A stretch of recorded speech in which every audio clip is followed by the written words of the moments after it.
On va rester debout et on va lire ensemble un texte. Mais avant cela, je voudrais, pour ceux qui connaissent un peu l'histoire de Jules César, vous dire, il y a une phrase célèbre que cet homme a prononcée.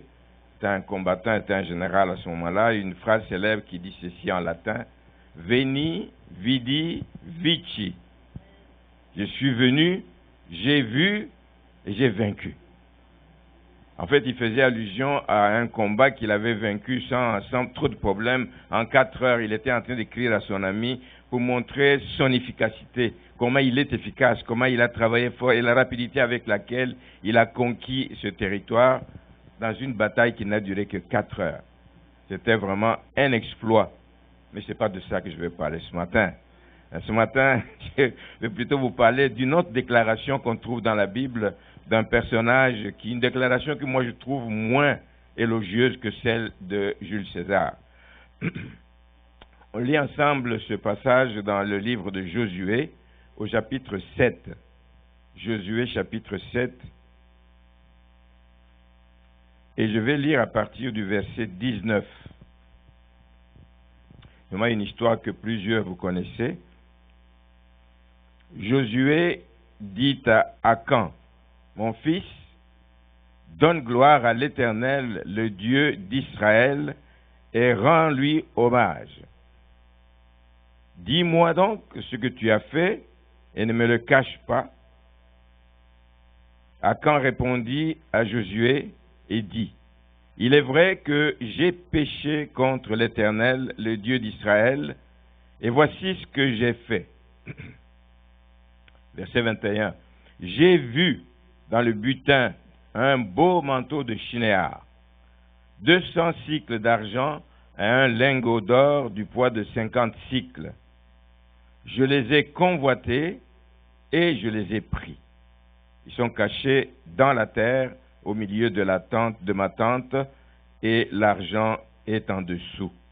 C'est de là que je tire le titre. Vous comprenez l'allusion que j'ai faite à la déclaration de Jules César. Lui, il a dit: je suis venu, j'ai vu, j'ai vaincu. Mais notre ami Akan a dit: j'ai vu, j'ai convoité et j'ai pris. C'est nécessairement moins élogieux que vous allez le voir. Amen. Je vais vous asseoir. J'ai vu, j'ai convoité et j'ai pris. Je reviens un peu en arrière. Pour ceux qui étaient avec nous dimanche dernier, je donnais, parmi les exemples que j'avais donné l'exemple de Asaph. Asaph qui disait dans le psaume 73 qu'il a fallu de peu. Il commençait à glisser parce qu'il portait envie aux insensés. Il portait envie à leurs conditions, une condition qui n'est extérieure. Il était en fait jaloux tout simplement de la condition de ce qu'il voyait chez les gens riches, les méchants. C'était des signes extérieurs. Ils avaient l'embonpoint, ils avaient une bonne apparence, et il a commencé à porter envie à ces personnes. Quand on laisse les convoitises nous envahir, c'est très dangereux. Quand on laisse les convoitises rentrer dans notre vie, prendre place et prendre racine dans notre vie, elles viennent étouffer la parole de Dieu dans notre vie. La parole de Dieu n'a plus de place, la parole de Dieu n'a plus d'importance. Nous sommes obnubilés par ce que nous voulons convoiter, Et ça crée forcément une sorte de rivalité infructueuse. Voilà pourquoi il faut renoncer, et c'est mon message d'aujourd'hui, il faut renoncer aux convoitises. Il faut résister aux convoitises. Il faut, bien aimé, s'abstenir des convoitises, le plus qu'on peut, parce que les convoitises viennent faire la guerre à l'âme. Ce n'est pas une bonne chose dans la vie d'un enfant de Dieu. Vous vous laissez aller aux convoitises, mais vous risquez de connaître des problèmes insolubles à un moment donné. Vous risquez de chuter, vous risquez de glisser, vous risquez de vous éloigner des voies du Seigneur. Elles font la guerre à l'âme et elles nous amènent à désobéir à Dieu. On a parlé de l'obéissance tout à l'heure, comme bien c'est important, mais les convoitises nous amènent au contraire. et vont nous amener à désobéir. La parole de Dieu n'a plus de place tellement on veut avoir, on veut arriver, on veut obtenir. Les convoitises sont à bannir de notre vie. Les convoitises, quand elles sont nourries dans la vie des enfants de Dieu, peuvent finir par nous faire croire que Dieu n'est pas juste, qu'il y a du favoritisme. Je convoite ce que l'autre a, pourquoi moi je ne l'ai pas? C'est que Dieu ne m'aime pas autant que l'autre. Or, il y a un plan pour la vie de chacun de nous. Et lui seul veille à l'accomplir. Alors, ces comparaisons que l'on veut avoir entre nous, pourquoi lui, pas moi? Pourquoi lui a plus? Pourquoi mes enfants réussissent? Etc., etc. Donc, c'est très, très dangereux. Ça peut nous amener à nous décourager dans notre marche chrétienne. Ça peut nous amener à désobéir et croire que Dieu est un menteur. Or, Dieu n'est pas un homme pour mentir. Il est Dieu. Ce qu'il promet, il le réalise. Amen. Ce qu'il promet, il est capable de le réaliser. Voilà notre Dieu. Et c'est important de le savoir. Parce que si nous marchons avec une attitude tout autre, ben ça va nous conduire dans quelque chose que j'appelle une spirale. C'est comme un tourbillon, mais qui nous amène vers le bas. Hein? Une spirale qui descend, et qui est menée par la convoitise. Une spirale de convoitise qui n'est pas du tout bonne dans la vie des enfants de Dieu. Ça va nous mener au péché et ça risque de nous mener même à la mort si nous ne faisons rien. Parce que la convoitise, elle commence un jour, mais on peut l'arrêter. On peut l'arrêter avant qu'elle nous amène loin. On peut l'arrêter avant qu'on arrive à un point de non-retour. On peut l'arrêter. Et je souhaite que quand vous sentez que vous êtes dirigé par une convoitise, vous êtes habité par une convoitise, de faire attention et d'arrêter cela tout de suite. Et nous allons voir que c'est ce qui est arrivé à cet homme qu'on appelle Akan, dont nous venons de lire l'histoire. L'histoire est longue plutôt, mais je souhaite que vous puissiez lire à la maison dans le livre de Josué au chapitre 7. Je vais juste vous placer un petit peu le contexte pour que vous puissiez comprendre comment ce passage, où se situe-t-il, etc. C'est au moment où Israël est en marche vers le pays, vers la terre promise, vers Canaan. Dieu leur a promis d'aller, je vous donnerai un pays où coule le lait et le miel. Ils sont en route et ils doivent passer par plusieurs barrières. Il y a eu la mer Rouge et tout. Il y a eu aussi la ville de Jéricho qui était une grosse barrière qu'ils devaient absolument franchir. Mais avant la prise de Jéricho, Dieu leur avait donné des consignes. Il avait transmis des consignes par la bouche donc de Josué. Les conditions que ces gens devaient respecter, les conditions que le peuple d'Israël devait respecter pour ne pas se créer des troubles par la suite. Et quand Dieu pose des conditions, il y a quelqu'un qui un jour, on était encore en Afrique, prêchait, il disait que les si de Dieu, S-I, les si de Dieu, les conditions qu'il pose, sont comme des si, S-C-I-E-S, sont comme des si qui peuvent couper la branche. Les si, quand ils ne sont pas respectés, deviennent des si et qui peuvent couper la branche sur laquelle tu es assis. Les si de Dieu sont importants. Donc Dieu a donné des conditions à respecter pour que le peuple d'Israël ne connaisse pas de troubles dans la suite de leur conquête. Le chemin était long. Il y avait encore d'autres barrières qu'ils allaient rencontrer, mais donc la réussite, et pour pouvoir arriver au but, pour arriver à destination, il fallait respecter les conditions. Dans Josué, chapitre 6, le verset 17, voici la condition que Dieu avait donnée en parlant de la ville de Jéricho avant qu'ils ne la prennent. La ville sera dévouée à l'Éternel. Elle sera dévouée à l'Éternel par interdit et tout ce qui s'y trouve. C'est clair.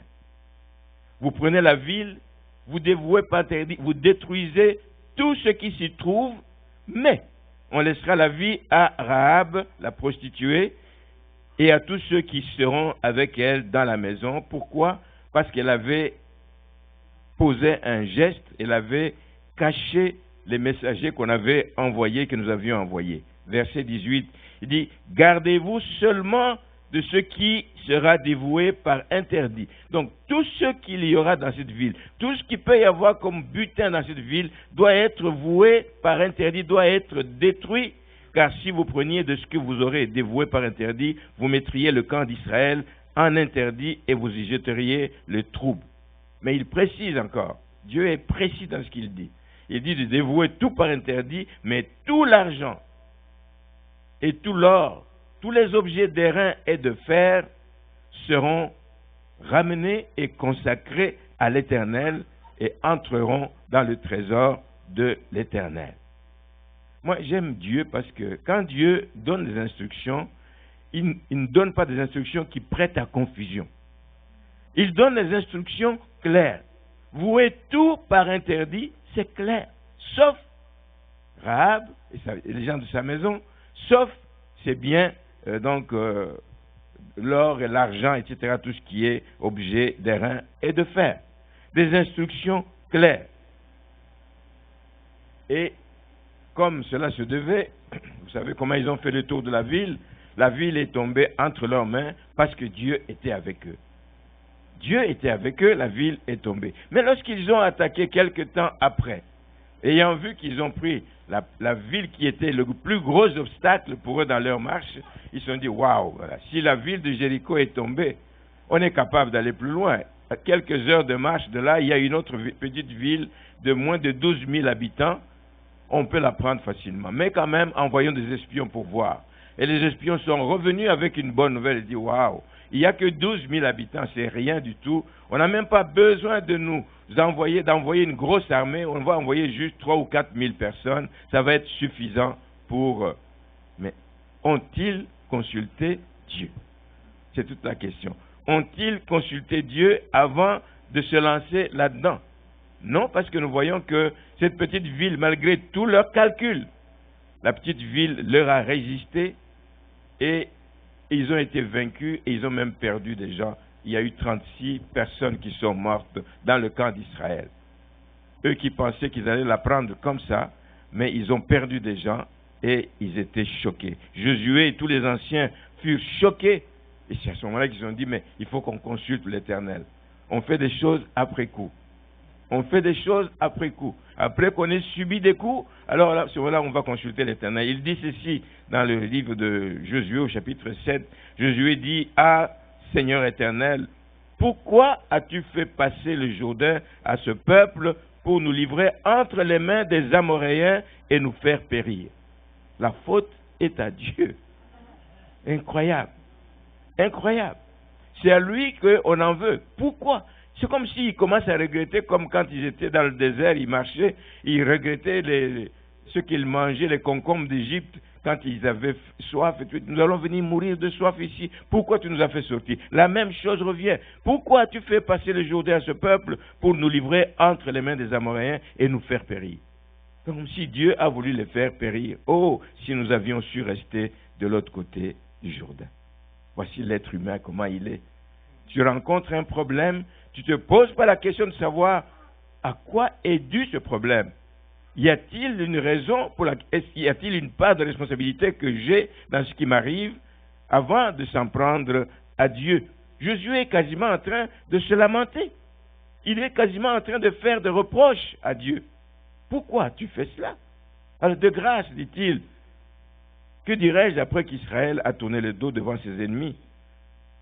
Que dirais-je? À qui je vais ressembler devant ce peuple? Il voit sa personne. Il voit sa renommée. Il voit son intérêt. Il se pose des questions sur sa propre réputation au lieu de chercher à dire, mais je demande pardon parce qu'effectivement nous ne t'avions pas consulté, nous sommes allés dedans. Donc la première raison de l'échec qu'ils ont connu à Haï, c'est que Dieu ne faisait pas partie du plan du combat. Dieu n'était pas dedans. Ils sont partis avec leur propre suffisance. Nous sommes capables. Avec 4 000, 3 000 personnes, nous sommes capables. Leur propre suffisance. Dieu n'était pas dedans. Josué et les anciens ont agi sur base de la confiance en eux-mêmes. En eux-mêmes. Sur base du rapport qui leur a été fait par les espions qu'ils ont envoyés. Bien-aimés, dans tout ce que nous voulons faire, apprenons à consulter Dieu. Si nous ne le faisons pas et que les problèmes tournent mal, nous revenons à lui pour lui faire des reproches, comme s'il était responsable de notre malheur. Non. Apprenons à consulter Dieu dans ce que nous faisons. Première raison, c'est parce que Dieu ne faisait pas partie. Il n'a pas été consulté, il n'a pas été appelé au secours, etc. Mais ils sont allés selon leur propre confiance en eux. Mais la deuxième raison de cette débâcle, et ça nous ramène évidemment à notre texte de Akan, c'est que le peuple n'a pas respecté les instructions que je venais de lire. Les instructions qui étaient pourtant claires, qu'ils avaient reçues de Dieu. Dans Josué 7, le verset 10, l'Éternel dit à Josué, lève-toi, lève-toi. Tu te poses des questions sur ce qui s'est passé. Il dit, lève-toi, pourquoi restes-tu couché sur ton visage? Il dit, Israël a péché. Voici la vraie raison. Israël a péché. Ils ont transgressé mon alliance que je leur ai prescrite. Qu'est-ce qu'ils ont fait? Ils ont pris des choses dévouées par interdit. Je l'avais dit, de ne rien prendre des choses qui sont dévouées par interdit. Et ils ont pris des choses dévouées par interdit, ils les ont dérobées, ils les ont volées, et ils les ont dissimulées, ils les ont cachées parmi leurs bagages. C'est Dieu qui révèle la vraie cause de ce qui s'est passé.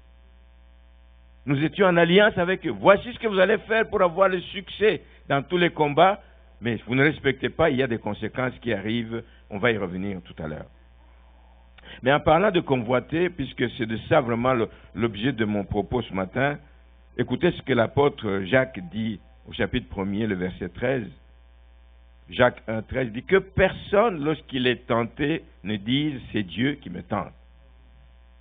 Car Dieu ne peut être tenté par le mal, et il ne tente lui-même personne. Il ne tente lui-même personne. Mais chacun est tenté quand il est attiré, quand il est amorcé par sa propre convoitise. Tu laisses entrer la convoitise, tu la nourris, la tentation arrive et puis tu finis par pécher. Puis la convoitise, lorsqu'elle a conçu, elle enfante le péché, et le péché étant consommé, produit la mort. C'est très très clair là-dedans, d'après ce que Jacques nous dit ici. Que signifie le terme convoiter? Nous parlons tous de convoiter, mais que ça signifie le terme convoiter? Le terme convoiter, c'est un désir, c'est envier. Envier ce qui n'est pas à nous. Déjà ça. Il y a quelque chose qui ne t'appartient pas, que tu l'envies, tu es en train de convoiter les choses qui appartiennent à quelqu'un d'autre. Et cela arrive parfois quand on accepte que la grâce, quand on n'accepte pas que la grâce de Dieu nous suffit. Dieu sait ce qu'il a prévu pour toi et pour moi. Et ce qu'il a prévu pour toi et pour moi, c'est ce qui est bon pour toi et pour moi. Ce qui est bon pour moi n'est pas nécessairement ce qui est bon pour toi. Mais la grâce de Dieu a prévu pour chaque personne quelque chose de particulier à lui. Et alors, il y a une tendance extrême, un désir extrême de posséder une chose. Ça aussi c'est une convoitise. Quand tu es animé par un désir extrême d'arriver à quelque chose, c'est extrême dans la mesure où tu es prêt jusqu'à pécher contre Dieu. La convoitise peut t'amener à cela. Je veux tellement avoir la chose, ce désir est tellement fort en moi que par tous les moyens, je veux l'avoir. Et tu es prêt à pécher. Voici où mène la convoitise, quand elle n'est pas contrôlée. Je veux parler ici d'un désir où tu n'as plus de scrupules. Tu dis, mais peu importe ce que les gens vont penser, peu importe ce qui peut arriver, mais je veux l'avoir. Peu importe le moyen que j'ai à utiliser, je veux l'avoir, je veux arriver à cette situation. Voyez-vous, désirer une chose, ce n'est pas mauvais. Un désir. Dieu dit, fais de l'Éternel tes délices dans le psaume 37 et il t'accordera ce que ton cœur désire. Donc Dieu n'est pas en train d'aller à l'encontre des désirs des gens. Hein? Fais de l'Éternel tes délices et ton désir sera exaucé. Amen. Donc le désir en lui-même, ce n'est pas une mauvaise chose. Avoir des ambitions dans la vie, ce n'est pas une mauvaise chose. Il faut avoir des ambitions dans la vie. Il faut avoir des ambitions pour soi, il faut avoir des ambitions pour son église, il faut avoir des ambitions pour ses enfants, pour sa famille. C'est légitime. C'est légitime. Tant que cela ne vient pas nuire à notre relation avec Dieu et à notre relation avec le prochain. Moi, j'appelle cela 2 balises. 2 balises sur lesquelles on doit tout le temps veiller. Tout le temps veiller. Ces 2 balises font la différence entre un désir qui est honnête, légitime et honnête, d'un désir qui est malsain. Un désir qui est malsain où Satan se sert de ça pour entraîner l'homme dans le mal. Et nous savons que nous avons un ennemi. Satan, il cherche par tous les moyens à nous conduire dans le mal. Il cherche par tous les moyens à nous amener à la désobéissance. C'est un combat. La vie chrétienne, c'est un combat. L'ennemi, lui, veut nous arrêter. L'ennemi veut nous amener à la désobéissance. L'ennemi veut nous amener à mentir, etc. Et toutes ces choses dans lesquelles il veut nous amener sont une offense à Dieu. Une offense à Dieu. Dans la Bible, nous avons beaucoup d'exemples. Mais beaucoup d'exemples de convoitise, des gens qui ont convoité.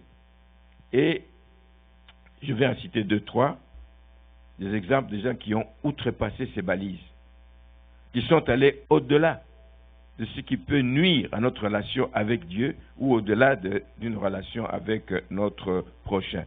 Le premier que je vais prendre, c'est Lucifer, que vous connaissez tous. Lucifer, c'était un ange puissant, c'était un ange le plus élevé dans le ciel. Luciféré, Luciféré, porteur de lumière.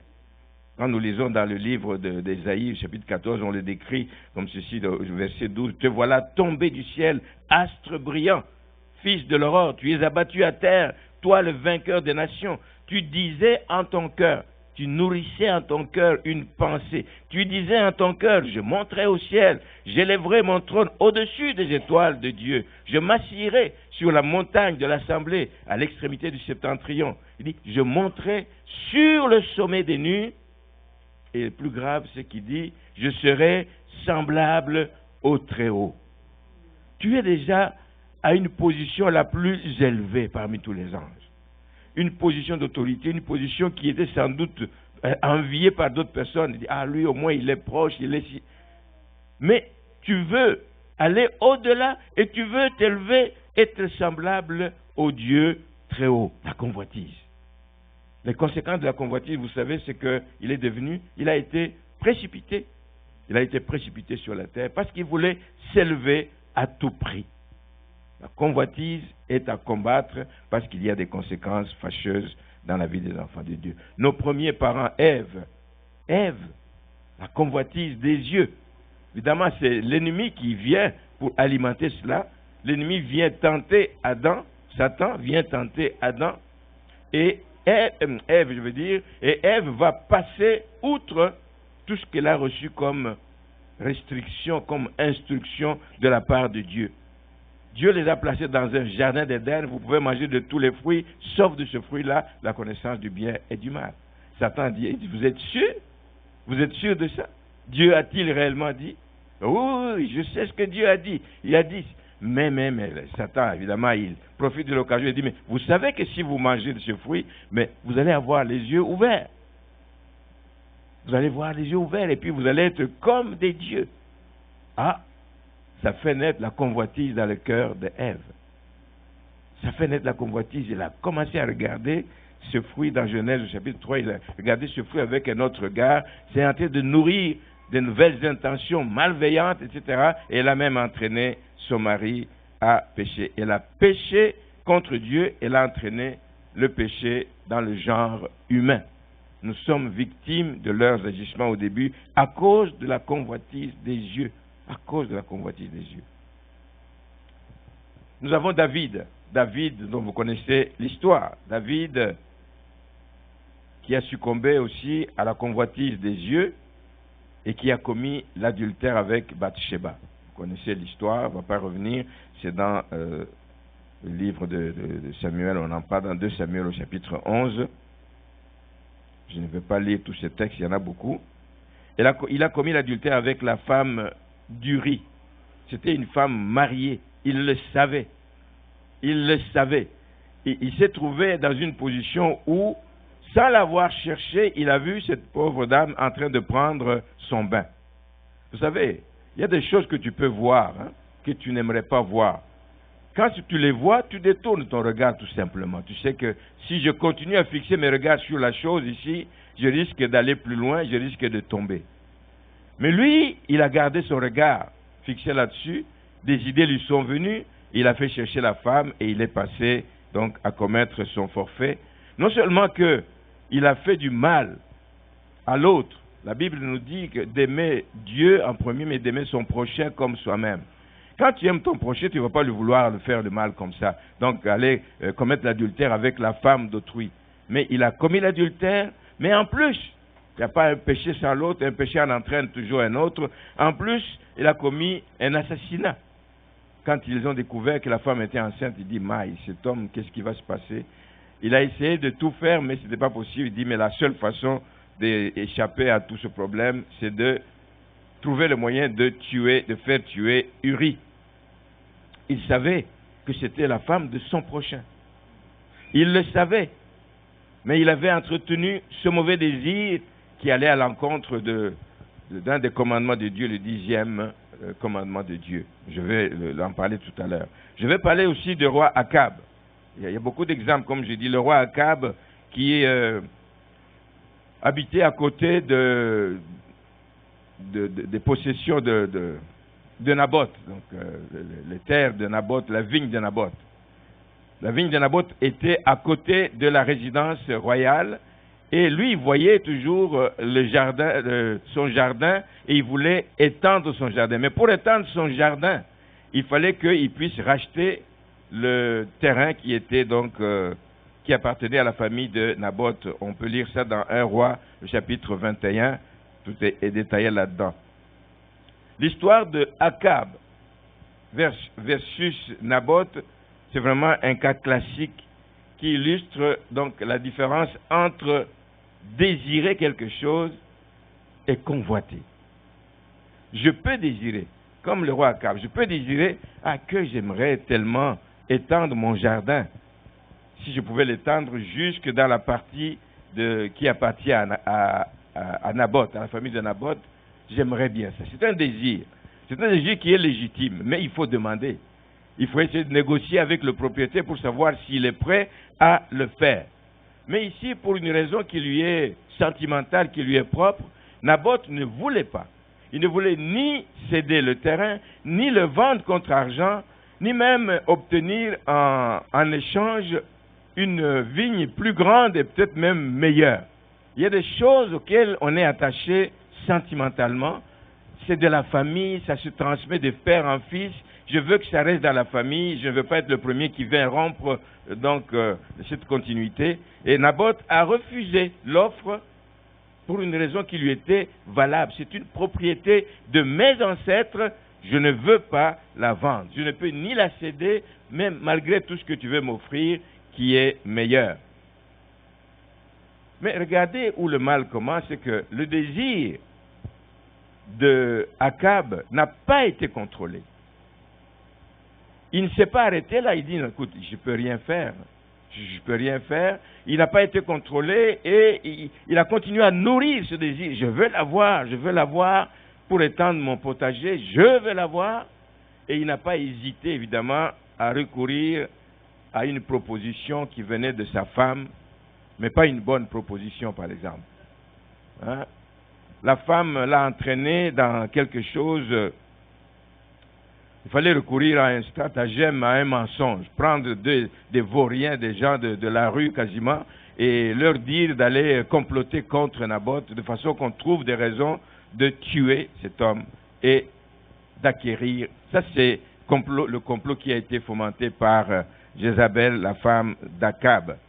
Donc, Akab n'a pas hésité à recourir à cette proposition de Jézabel, et ils ont soudoyé, ils ont payé de l'argent, ils ont soudoyé des vauriens en disant « mais vous allez donner un faux témoignage contre Akab qui va être une occasion pour témoigner contre lui et qui va donc aboutir à ce que cet homme soit lapidé. » On l'a accusé faussement et cet homme a été lapidé et cet homme est mort.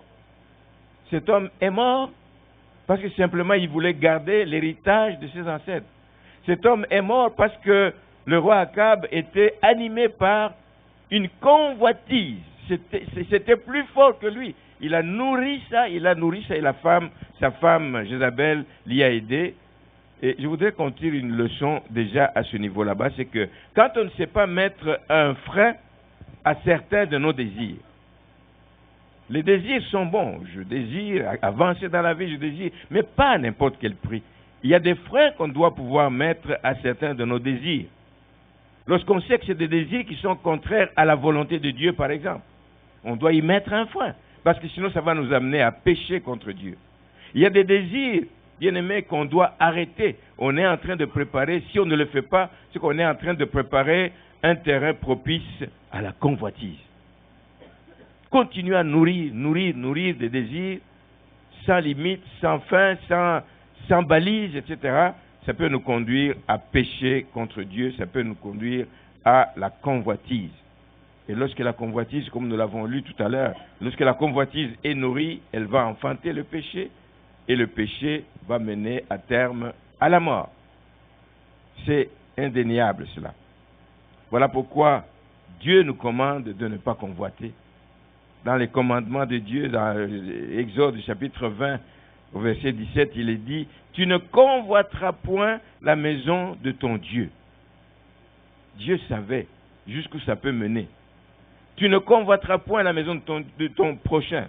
Tu ne convoiteras point la femme de ton prochain, ni son serviteur, ni sa servante, ni son bœuf, ni son âne, ni aucune chose. La liste n'est pas exhaustive, ni aucune chose qui appartienne à ton prochain. Respecte ce qui n'est pas de toi, respecte ce qui appartient à ton prochain. Ça ne t'appartient pas, donc il faut y faire attention. Je voudrais maintenant revenir sur Akab, mais avant à lire un autre verset dans Tite, chapitre 2, le verset 11, il dit « Car la grâce de Dieu, source de salut pour tous les hommes, a été manifestée et nous enseigne à renoncer. » La grâce de Dieu nous enseigne à renoncer à l'impiété et aux convoitises mondaines. Le monde dans lequel nous sommes nous pousse à convoiter, nous pousse beaucoup à convoiter. Regardez tout ce qu'on élève comme les gens qui sont bien, les gens qui ont réussi ici, les gens qui ont obtenu tel grade, les gens qui ont percé dans tel domaine. On les élève tellement que ça pousse les gens à vouloir convoiter aussi, arriver à ce niveau là-bas. Ça, c'est le jeu du siècle présent. Et c'est très fort présentement. Mais je voudrais revenir maintenant à notre homme Akan. Akan est connu pour être ici celui par qui le scandale est arrivé. C'est par lui que le scandale est arrivé, le scandale des gens qui sont morts, l'humiliation d'Israël à cause d'une petite ville qu'ils n'ont pas pu prendre, la ville de Haï. Donc le scandale est arrivé par lui, mais regardez ce qu'il a dit en avouant sa faute. Et il explique au verset 21 de notre texte, au verset 21, il explique les étapes. Comme je disais, la convoitise, ce n'est pas quelque chose, tu te lèves et puis tout de suite la convoitise est là. Ça commence par un désir malsain que tu continues à avancer, que tu continues à nourrir et ça finit par donc la convoitise. Le verset 21, il explique les étapes de son forfait. Par où il est passé, comment est-ce qu'il en est arrivé à commettre ce péché. Son forfait qui a d'ailleurs coûté cher à Israël. Il dit, j'ai vu dans le butin un beau manteau de Shinéar. Un beau manteau de Shinéar, c'est un manteau de valeur sur lequel il y a sans doute des bijoux, etc. Donc qui attire les regards des gens. Un beau manteau qui doit avoir une grande valeur. Shinéar, je suis allé chercher Shinéar. Shinéar, c'était la ville, c'est le lieu où les gens se sont établis, ceux qui avaient construit la tour de Babel. Les gens qui voulaient s'élever jusqu'au ciel. C'est dans une sorte de rébellion qu'ils l'ont fait. Ils voulaient se faire un nom. C'était la convoitise, là aussi. Ils voulaient se faire un nom en bâtissant la tour de Babel. Alors, ce n'est pas étonnant qu'un manteau de Shinéar puisse attirer les regards des gens comme ça. Donc, chacun de nous, bien-aimés, doit toujours s'assurer qu'il n'y a pas en lui le désir d'être vu. je fais cela pour être vu. Quelqu'un me disait il y a quelques années, moi aussi je veux aller en avant. Tu veux aller en avant pour faire quoi? Là où tu es assis dans le sanctuaire, ça ne te convient pas. Je veux moi aussi aller en avant. Pasteur, moi aussi je veux aller en avant. Il faut faire attention. Parce qu'en avant, il se passe beaucoup de choses. Il se passe beaucoup. On est exposé, on est à risque de, etc. Il se passe beaucoup de choses. Je veux aussi aller là. Ils ont voulu se faire un nom. Les gens de Tour de Babel, ils ont voulu se faire remarquer. Évitez cela. Quand on veut se faire remarquer, quand on pose un acte, quand on rend un service à quelqu'un, il faut que tout le monde sache que j'ai rendu service. C'est mauvais. L'orgueil, bien aimé, nous dit la parole de Dieu, précède la chute. J'ai vu. Et je voudrais dire ici que voir, hein, comme j'ai dit, tu peux voir quelque chose qui n'est pas bon, tu détournes ton regard. Tu ne t'appesantis pas, tu n'appesantis pas tes regards sur une chose qui peut te faire chuter. Voici une bonne attitude. Quelque chose qui n'est pas bon, quelque chose qui risque de t'amener au-delà de ce que tu dois faire, tu ne t'appesantis pas là-dessus. Tu ne continues pas à regarder. Mais lui, il a vu ce manteau de Shinéar, un objet de valeur, etc. J'ai aussi vu des métaux précieux, des objets de valeur, des objets qui frappent l'œil, qui frappent à l'œil. Et ça l'a intéressé. Et ça a commencé à nourrir des ambitions. Ah, il faudrait que j'ai ce manteau. Mais il oublie ce que Dieu avait dit. Tout sera voué par interdit. Et les métaux de fer, d'or, etc., d'argent et tout ça, doit être ramenés pour aller dans la maison de Dieu. Mais lui, il commence à envier ces choses. Vous savez, j'ai pensé à ça, à la publicité, l'effet de la publicité. Vous savez que la publicité te fait acheter des choses que tu n'avais même pas envie d'acheter. La publicité te fait acheter des choses dont tu n'as même pas besoin. La publicité te fait acheter des choses. Et ils savent aujourd'hui comment travailler la publicité. Ils passent, ils repassent 2 fois, 3 fois, 4 fois par jour. Ils passent et repassent, ils passent et repassent. Et tu te retrouves, tu as acheté quelque chose, tu dis, mais je n'avais même pas besoin de ça. Pourquoi? Parce que tu regardes, tu continues à appesantir ton regard. Ah oui, c'est beau. C'est beau. Tu continues à regarder, tu vas finir par créer ce désir, il va être fort en toi et tu vas acheter la chose. Alors ne vous plaisez pas à regarder tout ce qui passe, ne vous plaisez pas à regarder, etc. Regardez certaines choses avec intérêt. Il y a des regards qui montrent que tu portes un intérêt à la chose que tu regardes. Mais il peut y avoir un regard comme juste passager, je vois quelque chose, je dis, ah non, ça c'est pas pour moi. Je ne m'attarde pas là-dessus. Si tu t'attardes là-dessus, tu vas vouloir l'avoir et c'est sur ça que jouent les gens qui font des publicités. Notez que les péchés ne viennent pas de ce qu'on voit par accident, mais de ce qu'on se plaît à regarder. David, c'est ça. Il se plaisait à regarder cette femme se baigner nue, etc. Et c'est là que le péché est venu. N'appesantissez pas vos regards sur des choses qui vont vous faire pécher. Qu'est-ce qui est arrivé? J'ai vu, il dit, j'ai convoité ces choses. Je les ai convoitées. Je les ai convoitées tout en sachant. Ça ne faisait pas 50 ans derrière que Dieu avait dit et qu'on avait oublié. C'était tout frais dans son esprit, dans sa mémoire. Il savait ce que Dieu avait dit avant la conquête de Jéricho. Il le savait, mais il a commencé à convoiter. Il a commencé à convoiter. Bien aimé, la convoitise, ça fait du mal à beaucoup de gens dans la vie. Quand tu convoites quelque chose qui n'est pas à toi, tu vas vouloir tuer la personne qui possède la chose pour que tu l'aies. Tu vas vouloir le faire. J'étais en train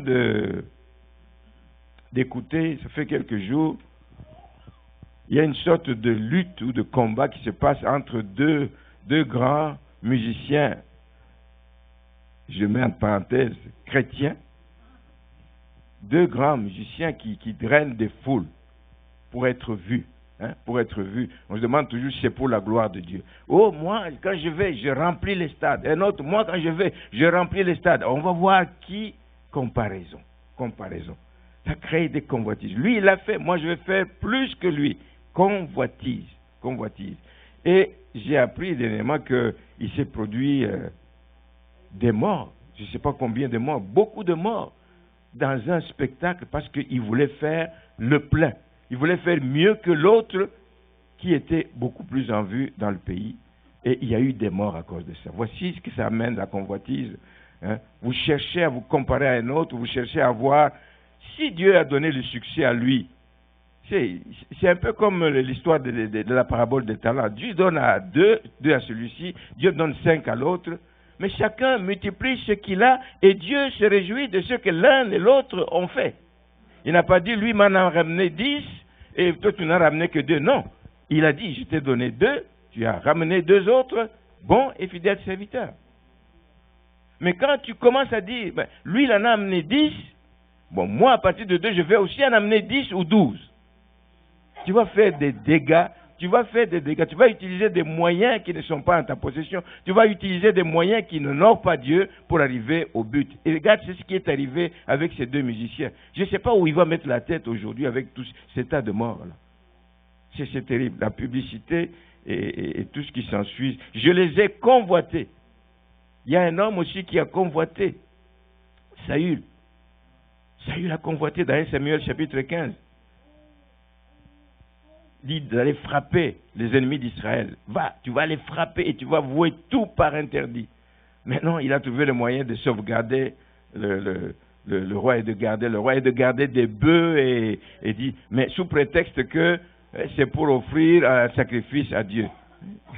On donne tout un tas de raisons qui ne sont pas. Là, ici, notre Akan a convoité, il dit, il a pris.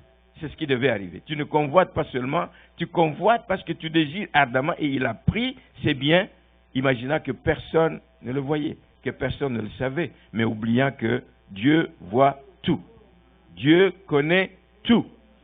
Nos motivations cachées, nos motivations intérieures, même si personne ne les connaît, mais Dieu les connaît. Amen. Il dit, je les ai pris. Contre la volonté de Dieu, je les ai pris. Et il ajoute que je les ai cachés. Le forfait était commis. Il imagine que personne ne l'a vu. Et peut-être aussi dans la vie des chrétiens, dans la vie des membres de cette église, des choses que nous gardons, croyant que Dieu ne le sait pas. Il y a des choses que nous cachons, croyant que Dieu ne le sait pas. Ça peut aussi être des choses qui devraient servir à l'église que tu gardes pour toi. Mais il faut t'en défaire. Amen. Il y a des choses, je le dis souvent, que Dieu, c'est lui qui donne la semence au semeur. Amen. La semence est donnée pour être semée. Mais toi, tu veux la garder pour la manger. Bien aimé, il y a un problème. Il y a un problème. Alors, il y a des choses aussi que Dieu nous a données pour mettre au service de son Église. Ne les gardons pas par-devers nous. Ne les cachons pas, croyant que personne ne sait. Dieu le sait et Dieu nous demandera un jour des comptes. Et terminer avec ceci. Et qu'est-ce que nous devons retenir de ce passage, de ce partage? Ne convoitez pas, ça c'est évident. Ne soyons pas non plus égoïstes. Ne soyons pas égoïstes comme Akan l'a été. Il a tout fait pour son petit nombril, croyant qu'il va cacher, il va ramener, personne ne saura. Ne soyons pas égoïstes comme Akan. Ne soyons pas égoïstes comme n'importe quelle personne qui se laisse contrôler par la convoitise. Ne soyons pas comme Akan qui, malgré sa convoitise, malgré qu'il ait vu qu'il a été attrapé, avant ça, il n'a jamais pensé qu'il pouvait être la cause de l'échec qu'il y a eu à Haï. Il ne s'est pas repenti. Il aurait pu se poser des questions. Mais nous avons eu des victoires à Jéricho. Nous avons eu des victoires avant. Mais à une petite ville, est-ce que ce ne serait pas moi qui serais fautif? Non, il a tout caché, croyant qu'on ne saurait pas, mais Dieu a révélé le secret au grand jour. Ne soyons pas comme Akan, qui ne s'est pas repenti de ses fautes avant d'être dévoilé publiquement. Ne soyons pas non plus comme tous ces autres personnages. J'ai parlé de Ève, comme Lucifer et autres, etc. Leur convoitise a eu des conséquences qui durent dans le temps, mais sur des vies innocentes. Ne soyons pas égoïstes. Veillons, bien-aimés, sur notre relation avec Dieu. Veillons sur notre relation avec le prochain. Craignons Dieu. Ne cherchez pas à faire du mal à votre prochain, à votre voisin. Donc, veillons sur cela et craignons Dieu en mettant toute notre confiance en lui plutôt que de compter sur nos propres capacités. Ça, c'est l'erreur que nous commettons tous, des fois. Nous croyons que nous sommes capables et nous oublions de compter sur Dieu. C'est quand les choses tournent mal qu'on dit « Oh, Dieu vient à mon secours ». Je dis « Où étais-tu quand ça m'est arrivé ?» Mais où étais-tu quand tu as commencé? Dieu était toujours à la même place, il attendait que tu se tournes vers lui. Donc, plutôt que de compter sur nos propres capacités, nos capacités sont limitées. Elles sont limitées si Dieu ne vient à notre secours. Mais avec lui, quelle que soit la situation, nous ferons des exploits. 2 mois d'immobilisation, et au bout de 2 mois, elle peut marcher parce que Dieu a été avec elle. Amen. Merci Seigneur. Donc, craignons Dieu en reconnaissant nos manquements. Quand nous sommes allés à l'encontre de ce que Dieu nous demande, ne cherchons pas à imputer nos échecs à Dieu. C'est souvent cela. Seigneur, tu n'as pas vu ce qui m'est arrivé. Mais est-ce que tu as examiné ta vie pour savoir si vraiment tu étais en droit de faire ce que tu as fait? Les conséquences, quand elles arrivent, n'imputez pas ça à Dieu. Il faut reconnaître ses manquements. Craignons Dieu aussi en nous sanctifiant continuellement. En nous sanctifiant continuellement parce qu'on ne peut rien cacher à Dieu, même si autour de nous personne n'est au courant quand nous péchons. Dieu connaît toutes choses. Craignons Dieu et sachons mettre un terme au processus de convoitise. Je dis, on sait quand il commence, on ne sait pas où il va se terminer. Mais quand tu sens que c'est de la convoitise, tu commences à aller trop loin par rapport à ce que Dieu attend de toi, commence par chasser les mauvaises idées. Bien aimé, vous êtes sûr et certain que quand l'idée commence à germer en toi et que tu vois que ça va t'amener à pécher contre Dieu, chasse cette idée. Chasse-la, c'est possible. Chasse-la, ne l'entretiens pas en toi. Si tu l'entretiens, elle va porter des racines. Amen. Et va avoir finalement un impact sur ta vie. Donc, mettre un terme au processus de convoitise, c'est chasser, ça commence par chasser les mauvaises idées et c'est se tourner vers Dieu plutôt pour son secours qui ne manque pas lorsqu'on se sent en détresse. Et n'oublions jamais, bien aimés, que nos péchés qui nous suivent, nos péchés nous suivent. Nous rattrapent et vont avoir tout le temps des conséquences sur nous s'ils ne sont pas confessés. Parce que malheureusement, il faut le dire aussi que des fois nous faisons des choses, nous croyons que je suis prêt à en payer les frais, mais souvent ça va affecter d'autres personnes qui vivent autour de vous. Un père de famille qui agit comme ça en se disant, bon écoutez, je prends le risque de, mais as-tu calculé les conséquences sur ta famille, sur ta femme, tes enfants, sur ton travail, sur ta famille? Donc, nos péchés vont nous rattraper d'une manière ou d'une autre et peuvent avoir des conséquences, évidemment, sur ceux qui nous entourent. Je pensais à cela, des parents qui sont allés faire des jeux de hasard. Ça a existé, ça existe encore ici. Hein. Ils mettent tout l'argent, il prend son salaire, il met dedans, il prend toutes ses économies, il met dedans parce que les autres gagnent. Il convoite. Il dit, moi aussi, je vais gagner comme les autres. Il met tout l'argent dedans. Et quand tout est perdu, il est obligé de vendre la maison, la famille se retrouve à la rue. Les péchés ont des conséquences sur les autres personnes. Tu peux même arriver jusqu'à connaître la mort à cause de mésaventures dans lesquelles tu t'es lancé. Et tu vas faire quoi? Tu vas laisser une veuve, tu vas laisser des orphelins qui ne l'avaient pas cherché. Que le Seigneur nous aide à comprendre, bien-aimés, que nous devons lutter de toutes nos forces contre la convoitise. Elle peut mener loin, elle peut mener jusqu'à la mort. Et il n'y a personne qui veut mourir. Alors, si tu ne veux pas mourir à cause de ces péchés-là, mais chasse les idées quand elles viennent à ton esprit, chasse-les, appelle Dieu à ton secours, il va te relever et tu vas pouvoir aller de l'avant. Amen.